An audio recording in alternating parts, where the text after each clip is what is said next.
ça. Tout au long du parcours, il va y avoir des tapes rouges, jaunes, verts à terre. Puis, dans le fond, vous matchez votre couleur de bracelet avec des formes pour les marqueurs. Puis, ça fait le tour pas mal. Là. On va commencer. Vous allez t'appuyer.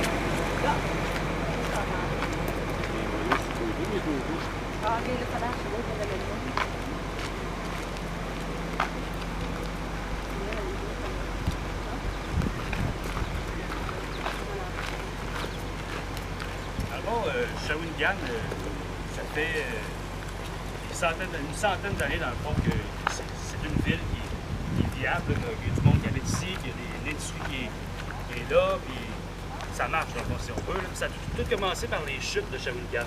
Les chutes de Shawinigan, c'était un gros potentiel hydroélectrique, puis à l'époque, c'était une nouvelle industrie, puis c'était une nouvelle manière de faire de l'électricité, de l'énergie avec l'eau, c'était super innovateur.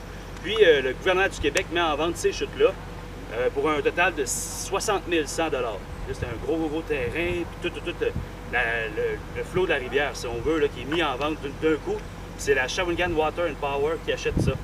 Mais elle achète à une condition. Dans le fond, le gouvernement il lui demande d'investir 2 millions sur 4 ans pour pouvoir faire une ville. On ne veut pas faire une belle centrale qui va finir par pas produire d'électricité pour personne, puis personne ne va venir s'installer ici, tout ça.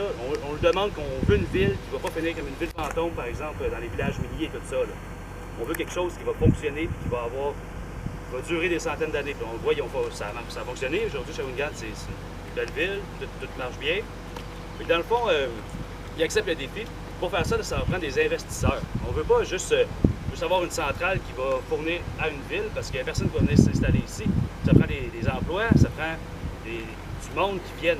On fait affaire avec la Northern Aluminum Company, la NAC si vous voulez, puis on leur lègue une partie du terrain.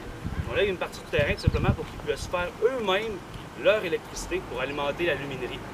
L'aluminerie qui se trouvait au-delà de cette côte-là, si on peut voir le pylône, c'est un petit peu plus loin que ça. Dans le fond, ils installent leur... Attends 2 secondes. Ils installent leur bâtiment.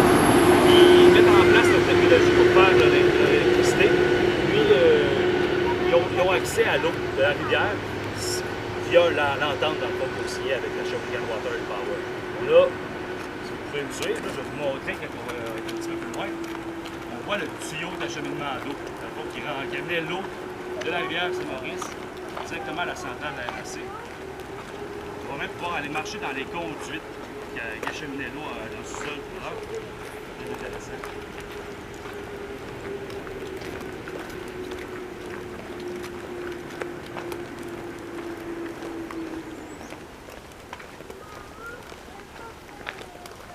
On va arrêter juste ici.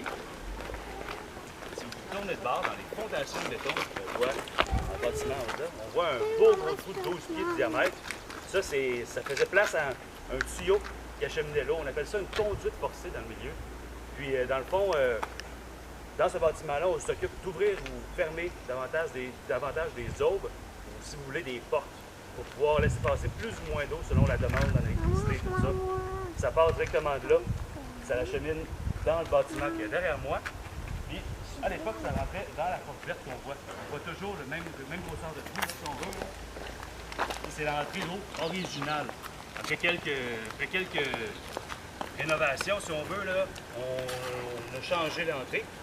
Puis je vais pouvoir vous l'expliquer à l'intérieur. Mais c'est bien beau tout ça, là, une centrale qui alimente une aluminerie, mais j'ai parlé d'une ville tantôt, il fallait qu'on amène de l'électricité à cette ville-là. Dans le fond, la Shawinigan Water and Power a fait elle-même sa centrale. Dans son histoire, elle en a fait 3 pour elle. Dans le fond, la Shawinigan 1, qu'on vient de parcourir directement dessus. Dans le fond, c'est le stationnement. C'est le muret qu'on voit là, qui est en béton, c'est le muret original de la centrale. On a dû le garder, mais on a mis la centrale à terre parce qu'elle ne suffisait plus à l'époque. Sinon, on peut voir la Shawinigan 2, qu'on va visiter tout à l'heure. Je ne vous en parlerai pas trop, je ne donnerai pas de punch. Ça, c'est la deuxième centrale qui est améliorée, si on veut, là, pour donner un meilleur rendement. On a la Shawinigan 3 qu'on ne pourra pas visiter parce qu'elle est cachée au fond, puis elle est toujours en activité, puis c'est un labyrinthe pour se rendre, si on veut. Là. Fait que ça, c'est les 3 centrales, puis on va visiter celle-là qui est encore en activité aujourd'hui, tout à l'heure. Question, Alec. Oui. En quelle année a été bâtie la centrale NAC, la Nongton Aluminum Company? Oui, en 1901. 1901, c'est La vieux. construction a commencé dans 1899. Oh. Mais la mise en place de l'électricité pour acheminer l'électricité à l'aluminerie, le premier lingot d'or d'aluminium qui a été coulé au Canada, c'était en 1901. C'est vieux, ça. Oui, ça fait longtemps. Tu peux venir avec moi.